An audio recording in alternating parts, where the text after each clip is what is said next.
Women in cinema collective എന്ന് പറയുന്ന WCC എന്ന് പറയുന്ന ഒരു സംഘടന, കുറച്ച് നടിമാരി ചേർന്ന് രൂപീകരിച്ച ഒരു സംഘടനയാണ്. അതിൽ സിനിമാ രംഗത്ത്, ചിത്രീകരണ രംഗത്ത് പ്രത്യേകിച്ചും അതിൽ സ്ത്രീകൾ നേരിടുന്ന അനുഭവങ്ങൾ, അത് പ്രത്യേകിച്ചും ലൈംഗികമായിട്ടുള്ള അനുഭവങ്ങളും അല്ലാതുള്ള ബുദ്ധിമുട്ടുകളും ഒക്കെയാണ്. അതിനൊക്കെ ഒരു മറുമരുന്ന് എന്നുള്ള നിലയ്ക്കാണ് അവർ അമ്മ സംഘടനയിൽ നിന്ന് പോലും വിട്ട് ഡിറ്റാച്ച് ചെയ്തിട്ട് ഇങ്ങനെ WCC എന്ന് പറയുന്ന ഒരു സംഘടന രൂപീകരിക്കാനിടയായതെന്ന് മനസ്സിലാക്കുന്നു. ആ സംഘടനയുടെ ആവശ്യപ്രകാരമാണ് അവർ ഉയർത്തിയ പ്രശ്നങ്ങളും പ്രതിഷേധങ്ങളും ഒക്കെ മൂലമാണ് ജസ്റ്റിസ് ശ്രീമതി ഹേമ ചെയർമാനായിട്ടുള്ള ഒരു കമ്മിറ്റി രൂപീകരിച്ചിട്ട് അതിൽ 3 പേരാണ് കേട്ടോ. നമ്മുടെ സിനിമാ നടി ശാരദ, ശ്രീമതി ശാരദ ഉൾപ്പെടെയുള്ള 3 പേരാണ് ഈ കമ്മിറ്റിയിലുള്ളത്. അവരുടെ നേതൃത്വത്തിൽ ഇങ്ങനെ ഈ ശ്രീമതി ഹേമയുടെ നേതൃത്വത്തിലുള്ള ഒരു കമ്മിറ്റി നിലവിൽ വന്നു. ഹേമ കമ്മിറ്റി എന്ന് നമുക്കതിന് പറയാം. അപ്പോൾ അത് 2019 റിപ്പോർട്ട് കൊടുത്തതാണ്. അതായത് ഇവിടുത്തെ ഈ നികുതിദായകരുടെ പണമൊക്കെ എടുത്തു കൊടുത്താണ് ഇത് ചെയ്തു വെച്ച് ഇങ്ങനൊരു കമ്മിറ്റിയൊക്കെ ഉണ്ടാക്കിയതും അവർക്ക് ശമ്പളം കൊടുത്തതും അതിൻ്റെ ബാക്കിയുള്ള കാര്യങ്ങളൊക്കെ നടത്തിയതും ഒക്കെ അങ്ങനെയാണ്. അതെല്ലാം കഴിഞ്ഞ് ആ റിപ്പോർട്ട് 2019 കിട്ടിയതാണ് കയ്യിൽ. ഇവർക്ക് മേശയ്ക്കകത്ത് പൂട്ടിയൊക്കെ ഉള്ള ഒരു സാധനമാണ്. കാരണം പൊതുജനങ്ങളുടെ പണം ഉപയോഗിച്ച് ചെയ്തേക്കുന്ന ഒരു കാര്യമാണ്. ഈ ജനങ്ങൾക്ക് അറിയാനുള്ള അവകാശമില്ല ഇതിനകത്ത് എന്താ പറഞ്ഞേക്കുന്നതെന്ന്. ഇവർക്കുള്ള ബുദ്ധിമുട്ട്, ഈ സ്ത്രീകൾക്കുണ്ടാവുന്ന ബുദ്ധിമുട്ട് എന്താണെന്ന് ജനങ്ങളൊന്ന് മനസ്സിലാക്കണ്ടേ.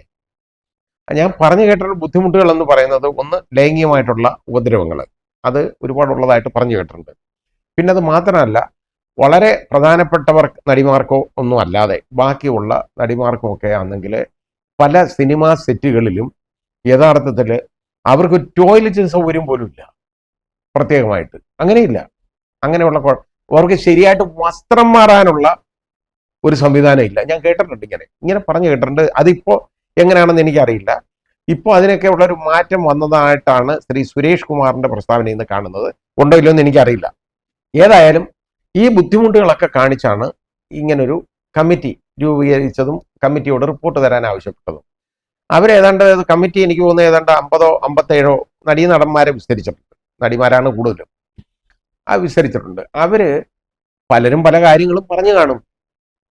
അപ്പൊ അവരുടെ പേര്, യഥാർത്ഥത്തിൽ ഒരു ഇരയുടെ പേര് ഒരിക്കലും പുറത്ത് പറയാൻ പാടില്ല. ശരിയാണ്. അപ്പൊ അതിൽ ആ സാക്ഷി പോലും ഇന്നാരാണ് എന്നുള്ളത് അതിനകത്ത് അടിച്ചു വെക്കാൻ പാടില്ല. ഉണ്ടെങ്കിൽ ആ ഭാഗം മറയ്ക്കാം. പക്ഷെ ആ സാക്ഷി പറഞ്ഞേക്കുന്ന കാര്യങ്ങൾ മറയ്ക്കാന്ന് പറഞ്ഞു കഴിഞ്ഞാൽ അതുകൊണ്ട് പ്രയോജനമില്ല. ഈ അതിക്രമങ്ങൾ ഒരുത്തം കാണിച്ചിട്ടുണ്ടെങ്കിൽ അത് വിളിച്ചു പറയുന്നതിന് എന്താ ഈ കുഴപ്പം? അത് അറിഞ്ഞു കഴിഞ്ഞാൽ അവരുടെ സ്വകാര്യതയ്ക്ക്, ഇതാണോ സ്വകാര്യത? ഒരു സ്ത്രീയെ ലൈംഗികമായിട്ട് ദുരുപയോഗം ചെയ്യുക എന്ന് പറയുന്നത് ആ ദുരുപയോഗം ചെയ്യുന്നവന്റെ സ്വകാര്യതയാണോ? അത് അല്ല, ഒരു ക്രിമിനൽ കുറ്റമാണ്. അത് കമ്മിറ്റി ചെയ്യുന്ന ഒരു തന്നെ. അപ്പൊ ചോദിക്കും, അത് കൺസെന്റോട് കൂടിയാണ്. അതായത് നമ്മൾ കേട്ടില്ലേ, കാസ്റ്റിംഗ് കൗച്ച് എന്നൊക്കെ ഓരോ പുതിയ പ്രയോഗങ്ങളൊക്കെ അങ്ങ് നടത്തിയിട്ടുണ്ട്. യവന്മാർ ഇതൊക്കെ തന്നെ ഇട്ടേക്കുന്ന പേരാ ഇതൊക്കെ. ഇതൊക്കെ പറയുന്ന എന്തോ പറയാനാ ഇതിനെയൊക്കെ മറുപടി? വലിയ നടന്മാർക്കും അതുപോലെ പ്രമുഖ നടിമാർക്കും ഒക്കെ ആണെങ്കിൽ അവർക്കൊക്കെ, സംവിധായകർക്കും ഒക്കെ ആണെന്നുണ്ടെങ്കിൽ അവർക്ക് പ്രത്യേക വാഹനങ്ങൾ അവർക്കുണ്ട്. സൗകര്യമായിട്ട് പോയി അവർക്ക് കിടക്കാനും അതുപോലെ തന്നെ ഇത് പോകാനും ഒക്കെ കാരവൻ ഓരോരുത്തർക്കുണ്ട്. ഈ കാരവൻ സൗകര്യമൊന്നും ഈ പാവങ്ങൾക്കില്ല. ഇതിലെ 2ാം നിരയിലുള്ള ആളുകൾക്കൊന്നും ഈ സാധനം ഇല്ല. അത് ഒന്നും നമ്മൾ മനസ്സിലാക്കേണ്ട ഒരു കാര്യമാണ്. അപ്പൊ ഈ സൗകര്യമൊന്നും ഇല്ലാത്തപ്പോൾ ഇവന്മാർ ഇതുപോലെ ഇവരെ ദുരുപയോഗം ചെയ്താൽ അത് പുറത്തു പറയാൻ പാടില്ല, സ്വകാര്യതയെ അത് ലംഘിക്കുന്നതാണ് എന്ന് പറയുന്നതിൽ വല്ല അർത്ഥമുണ്ടോ? ഈ പെൺകുട്ടി ആരാ മൊഴി കൊടുത്തേക്കെന്ന് പറഞ്ഞാൽ അവരുടെ പേരും അഡ്രസ്സും അതെല്ലാം മാറ്റണം. അതെല്ലാം അതിൽ നിന്ന് മാറ്റിയിട്ട് അത് മറച്ചു വെച്ചുകൊണ്ട് അവർ പറഞ്ഞേക്കുന്ന കാര്യങ്ങൾ മാത്രം പുറത്ത് പറയണം. അതിനകത്ത് ഏത് ഉന്നതനായാലും ഇതേപോലെ വൃത്തികേട് കാണിച്ചിട്ടുണ്ടെങ്കിൽ അവന്റെ പേര് വെളിയിൽ വരണം, നാട്ടുകാരെ അറിയണം, ഇവന്റെയൊക്കെ മുഖം മൂടി പിച്ച് ചീന്തപ്പെടണം. അതിന് ഇത് യഥാർത്ഥത്തിൽ ജനങ്ങൾക്ക് ഇത് അറിയാനുള്ള അവകാശമുണ്ടെന്ന് ആദ്യം മനസ്സിലാക്കുക. ഇത് സർക്കാരിന് ഒളിച്ചു വെക്കാനുള്ള, പൂഴ്ത്തി വെക്കാനുള്ള ഒരു സാധനമല്ല. ഇപ്പൊ ഇതിന് മുൻനിരയിൽ അങ്ങോട്ട് ഇറങ്ങിയ സ്ത്രീകൾ തന്നെ ഇപ്പൊ പലരും ഇതിനെതിരാണ്. ഇപ്പൊ ഒരു നടി ആണെന്നുണ്ടെങ്കിൽ ഇത് പുറത്തു വിടരുത്, അവർക്ക് കൊടുത്ത് അവരെ എല്ലാം കാണിച്ചിട്ട് വേണം ഇത് പുറത്തു വിടാൻ എന്ന് പറഞ്ഞാൽ ഇതുപോലെ ഓരോരുത്തർ, ഇന്നൊരാൾ വന്നു, ഇനി നാളെ അടുത്ത ആൾ വരും. അതുകൊണ്ട് ഇത് ഇങ്ങനെ അനന്തമായിട്ട് ഇങ്ങനെ നീണ്ടു പോകത്തേ ഉള്ളൂ. ഇത് പുറത്തു വിടാൻ ഒക്കുന്നില്ല, ഈ കാരണം കൊണ്ട് പുറത്തു വിടാൻ പറ്റുന്നില്ല എന്ന് പറഞ്ഞാൽ വളരെ ബുദ്ധിമുട്ടുള്ള ഒരു കാര്യമാണ്. അത് പറയേണ്ടതാണ്. ഇങ്ങനെ വേറെ ഒരു സിനിമാ പ്രവർത്തക, ഇതിന്റെ മുൻനിരയിലുണ്ടായിരുന്ന ഒരു മുന്നണി പോരാളി ആയിട്ട് എല്ലാ സ്ത്രീകൾക്കും വേണ്ടി വാദിച്ചുകൊണ്ടിരിക്കുന്നതായിട്ട് കണ്ടേക്കുന്ന ഒരു സ്ത്രീ പറയുന്നത് ഞാൻ കേട്ടു. ഇത് ന്യായമായ അവകാശമാണ് രഞ്ജിനിയുടെ എന്ന് പറയുന്നത് ഞാൻ കേട്ടു. എന്ന് പറഞ്ഞാൽ ഇത് പുറത്തു വരരുത് ഇപ്പോൾ. അതാണ് ഇത് വേണമെന്നും പറഞ്ഞ് വാദിച്ചവരാണ്. പക്ഷെ ഇപ്പൊ ഈ സാധനം വേണ്ട, ഇത് പുറത്തു വന്നു കഴിഞ്ഞാൽ വലിയ പ്രശ്നമാണ് എന്ന് പറയുന്ന ആളുകളുണ്ട് കുറെ പേര്. ഇത് പുറത്തു വന്നാൽ എന്താ കുഴപ്പം? പുറത്തു വരട്ടെ, നാട്ടുകാരൊക്കെ അറിയട്ടെ ഇങ്ങനെയൊക്കെയാണ് ഇത് നടക്കുന്നതെന്ന് അറിയണമല്ലോ. മാത്രമല്ല പഴയ കാലമൊന്നും അല്ല ഇത്.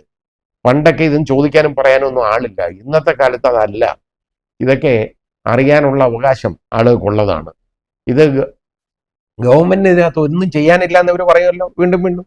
എന്നിട്ട് ഇതെന്താ കൊടുക്കാത്തത്? ഇപ്പൊ തന്നെ അതിന് സ്റ്റേ ഒന്നുമില്ല. പക്ഷേ അത് പുറത്തു വിടത്തില്ല.